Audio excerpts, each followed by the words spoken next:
A violin plot plays a similar role as a box and whisker plot in that we can see the distribution of numerical data for categorical data on the x-axis, but the difference here is whereas the box plot had the actual data points, the violin plot will plot a KDE graph for each of the category for the underlying distribution of data. So let's plot this.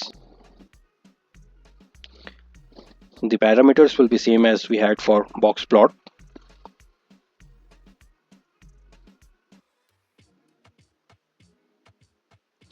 So let's plot this. Once again, if you want to use the color palettes, we can pass in a hue argument which will be same as this categorical data we have on the axis. So here, as you see, rather than the box plots which corresponds to actual data point, actual dollar amounts on the total bill, we have a KDE plot which shows the estimation of the total bill for a particular value. So if you look at the thickness here, we know most of the data lies between $10 and $20.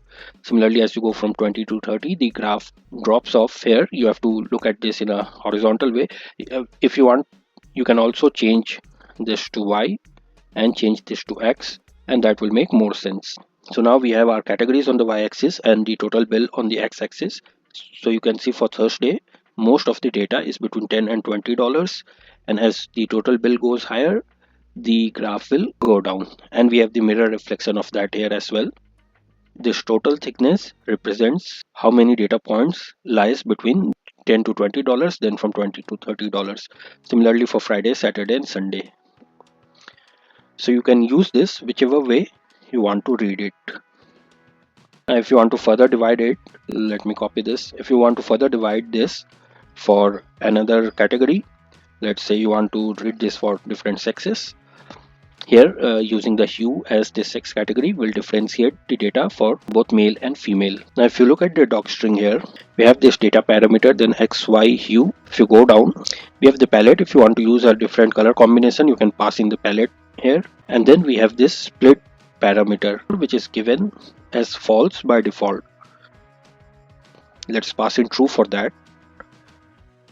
And what this will do is it will split the violin plot into two different categories for male and for female.